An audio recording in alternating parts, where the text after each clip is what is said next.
10 ngjarje të Kuranit që tronditën historianët.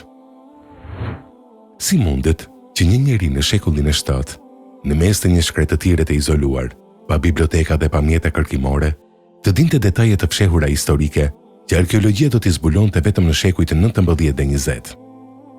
Kurani famlart nuk është thjesht një libër udhëzimi shpirtëror. Për historianët modern, ai është kthyer në një enigmë të madhe. Sot do të zbulojmë ngjarjet dhe faktet më mahnitse të Kuranit që sfiduan shkencën e historisë. 1. Enigmat e Egjiptit të lashtë. Për shekuj me radhë, historianët besonin se të gjithë sundimtarët e Egjiptit quheshin faraon, por kur u deshifruan hieroglifet në shekullin e 19, u zbulua se ky titull u përdor vetëm në mbretërinë e re. Kurani, me një saktësi kirurgjikale, sundimtarit të tokës së Jusufit, Jozefit, i drejtohet vetëm si mbret. Sure Jusuf 43, ndërsa atij të kohës së Musait, shekuj më vonë, i drejtohet si faraon, një dallim që askush në kohën e profetit nuk mund ta dinte. 2.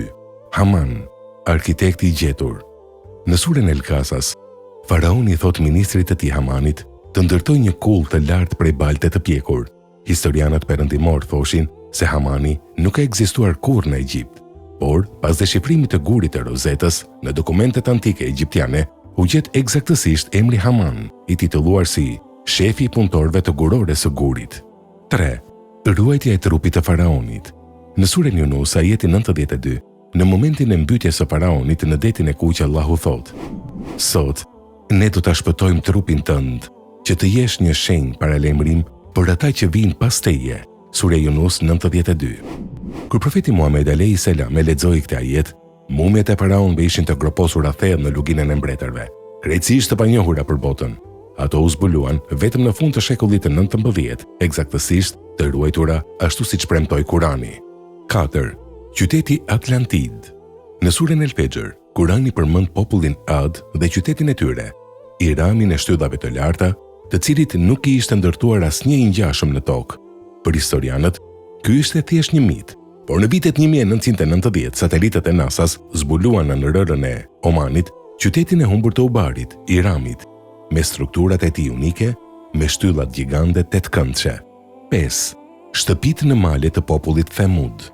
Në suren El Hijr, Kurani thot se populli Thamud gdhente shtëpi nga shkëmbinjtë e maleve, duke u ndier të sigurt. Sot, vendi Madain Salih në Arabi dëshmon eksaktësisht këto pallate madhështore të gdhendura në zemër të shkëmbit, ashtu siç u përshkruan në librin e shenjtë. 6. Përmbytja e digës së Maribit.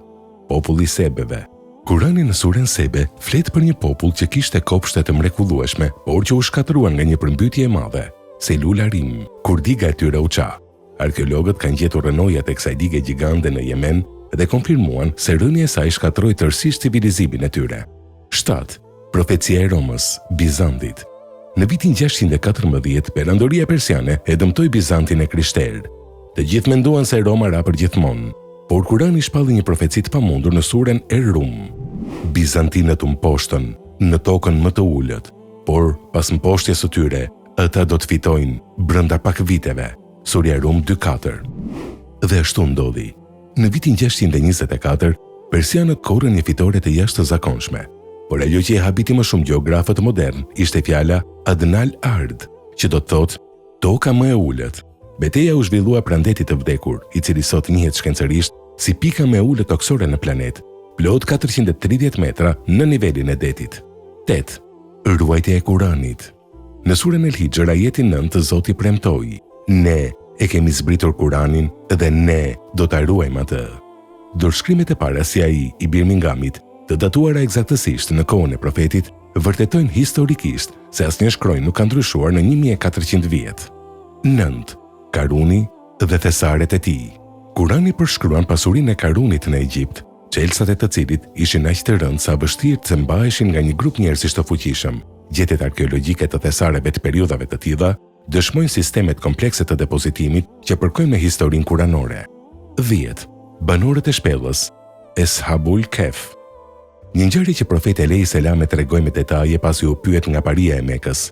Historia e rinovimit të besimit përmes gjumit disa shekullor të disa të rinjve, sot përkon me legjendat dhe zbulimet arkeologjike të shpellave të krishterë të hershme në Efes dhe Jordani. Kurani nuk ndjek historinë, ai e paraprin atë. Përpara se njeriu të gërmonte tokën për të gjetur të vërtetën, krijuesi i universit e kishte shkruar atë. Ky libër nuk mund të jetë fjalë njeriu. Ne do t'u tregojmë atyre shenjat tona në horizonte dhe në veten e tyre, derisa t'u bëhet e qartë se ai, Kurani, është e vërteta. Surja Fusilet 53.